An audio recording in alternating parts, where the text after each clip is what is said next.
ನಿನ್ನ ಜ್ಞಾನ ಅಷ್ಟು ದೊಡ್ಡದು, ನಿನ್ನ ವಿಕ್ರಮ ಅಷ್ಟು ದೊಡ್ಡದು, ನಿನ್ನ ವಿವೇಕ ಅಷ್ಟು ದೊಡ್ಡದು. ಯಾಕೆ ಸುಮ್ಮನೆ ಹೇಳಿದ್ದಲ್ಲ ನಾನು. ಮಹಿಷಾಸುರನಿಗೆ ಬಲ ಮಾತ್ರ ಇದ್ದದ್ದು, ಜ್ಞಾನವು ಶಕ್ತಿಯು ಎರಡೂ ಒಟ್ಟುಗೂಡಿಸಿದಂತ ಒಬ್ಬ ದಾನವ ಕುಲ ಪ್ರತಿಭೆ ಇದ್ರೆ, ದಾನವ ಕುಲ ನಾಯಕ ಇದ್ರೆ ಹಿಂದೆ ಹುಟ್ಲಿಲ್ಲ, ಮುಂದೆ ಹುಟ್ಲಿಕ್ಕಿಲ್ಲ, ನ ಭೂತ ನ ಭವಿಷ್ಯ. ಹಾಗಾಗಿ ಅಲ್ವಾ ಉಳಿದ ಯಾವ ದಾನವ ನಾಯಕರನ್ನು ಕರೆಯದ ವಿಶೇಷವಾದಂತ ಹೆಸರಿನಿಂದ ನಿನ್ನನ್ನು ಕರೆಯುವುದು.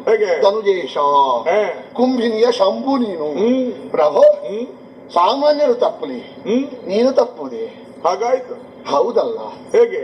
ಏಕೆ ನೀ ಮನದಲ್ಲಿ ಭ್ರಮೆಯಾದ ವ್ಯರ್ಥ. ಮನಸ್ಸಿನಲ್ಲಿ ನಾವು ವಸ್ತುವನ್ನು ಬಯಸ್ತೇವೆ. ಉದಾಹರಣೆಗೆ ಬಾಯಾರಿದವನೊಬ್ಬ ಒಂದು ತಂಬಿಗೆ ನೀರನ್ನು ಬಯಸ್ತಾನೆ. ಬುದ್ಧಿಯಲ್ಲಿ ಯೋಚನೆ ಮಾಡುದು ಅದನ್ನು ಕುಡಿಯುವುದೋ ಬೇಡವೋ ಅಂತ. ಚಿತ್ತ ನಿರ್ಧಾರ ಮಾಡುದು ಕುಡಿಯಬೇಕೋ ಕುಡಿಬೇಡವೋ ಅಂತ. ಆಮೇಲೆ ಅಹಂಕಾರ ಪ್ರವೃತ್ತಿಗೊಳಿಸುವುದು. ಅದನ್ನೇ ತಿಳಿದವರು ಅಂತರಂಗದ 4 ವಿಭಾಗಗಳು ಎನ್ನುವುದಾಗಿ ಹೇಳಿದರು.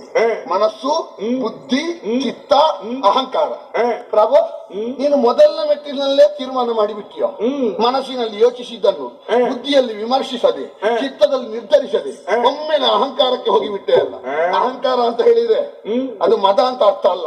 ಅಹಂಕಾರ ಅಂದ್ರೆ ಪ್ರವೃತ್ತಗೊಳಿಸುವುದು. ಮನದಲ್ಲಿ ಭ್ರಮೆಯಾಗಿ ಬುದ್ಧಿ ಚಿತ್ತಗಳನ್ನು ಬಿಟ್ಟು ಆ ವನಿತೆಯನ್ನು ಬಯಸಿದೆಯಾ ಪ್ರಭು?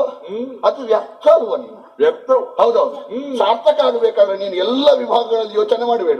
ಬುದ್ಧಿಯನ್ನು ಬದಿಗಿಟ್ಟು ಮನದಲ್ಲಿ ಭ್ರಮೆಯಾಗಿ ಮನಸ್ಸಿಗೆ ಶರಕ್ಕೆ ಸೋತು ಅವ ಕಾಯ್ತಾ ಇದ್ದ ಯಾವಾಗ ನಿನ್ನನ್ನು ತೆಗೆಯುವುದು ಅಂತ. ಯಾವಾಗ ತೆಗೆಯುವುದು ಅಂತ ಕಾಯ್ತಾ ಇರುವವನಿಗೆ ನಮ್ಮ ಒಂದು ಸಣ್ಣ ದೌರ್ಬಲ್ಯ ಸಿಕ್ಕಿದ್ರೆ ಸಾಕು ಪ್ರಭು, ಕಡ್ಡಿಯನ್ನು ಗುಡ್ಡ ಮಾಡ್ತಾನೆ ಪ್ರಭು. ಹಾಗಾಗಿ ನಿನ್ನ ಎದೆಯಲ್ಲಿ ಯಾವಾಗ ಬಾಣ ಬಿಡುವುದು ಅಂತ ಕಾಯ್ತಾ ಇದ್ದವನಿಗೆ ಜ್ಞಾನಜ ನೇತ್ರಯ ವರಿಸದಿರ ಎನ್ನುವ ಭಾವ ನಿನಗೆ ಬಂತು. ಬಿಡ್ತಾ ಇದು ಶಾಲೆಗಳನ್ನು ನೀನು ಅವಳನ್ನು ಬಯಸಿದೆ, ಮುಂದುವರಿದೆ ಪ್ರಭು. ಬಯಸಿದ್ದೇ ಅಪರಾಧ ಅಂತ ನನ್ನ ವಾದ ಅಲ್ಲ. ಮತ್ತೆ ಒಂದು ಇಹಕ್ಕೆ ಸಲ್ಲುವ ವನಿತೆಯನ್ನು ಬಯಸು. ಅಂದ್ರೆ ಭೂಮಿಗೆ ಸಲ್ಲುವವಳು ಇವಳು ಪರವನಿತೆ ಪ್ರಭು, ಯಾರಿಗೂ ಸಲ್ಲದವಳು ಪ್ರಭು. ಅವಳನ್ನು ದೈತ್ಯನಾಥನಾದ ನೀನು ಒಬ್ಬಳು ಹೆಣ್ಣಿಗೆ ಪ್ರಾಣನಾಥನಾಗುವುದಕ್ಕಿರುವವನ. ಇಡೀ ದೈತ್ಯ ಕುಲ ಎನ್ನುವ ಹೆಣ್ಣೇ ನಿನ್ನ ಅಡಿಯಲ್ಲಿ ಉಂಟು. ಆ ಇಡೀ ದೈತ್ಯ ಕುಲಕ್ಕೆ ಮಾಂಗಲ್ಯ ಕಟ್ಟಿದವ ನೀನು. ಹಾಗಿರುವಾಗ ಒಂದು ಹೆಣ್ಣಿಗೆ ಮಾಂಗಲ್ಯ ಕಟ್ಟಲಿಕ್ಕೆ ಹೊರಟಿದ್ಯಲ್ಲ, ಸಂಕುಚಿತಾಗ್ಲಿಲ್ವಾ? ಸಣ್ಣದಾಗ್ಲಿಲ್ವಾ? ದೊಡ್ಡವ ನೀನು ಸಣ್ಣದಕ್ಕೆ ಮನಸ್ಸು ಮಾಡುವುದ ಪ್ರಭು? ದೊಡ್ಡವನಾಗಿ ಯೋಚನೆ ಮಾಡು, ದೊಡ್ಡ ಕೃತ್ಯ ಮಾಡು, ಯೋಚಿಸು ಪ್ರಭು. ಅತುಲ ಪರಾಕ್ರಮಿ ಎನಿಸಿದಂತಹ ನಾನು ಆ ಸಾಮಾನ್ಯದ ಹುಡುಗಿಯನ್ನು ಮದುವೆ ಆದ್ರೆ ಏನು ಕೊರತೆ ಬರ್ತದೆ? ಅವಳು ಹುಡುಗಿಯ ತರುಣಿಯ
मेरे गोचरिಸುವ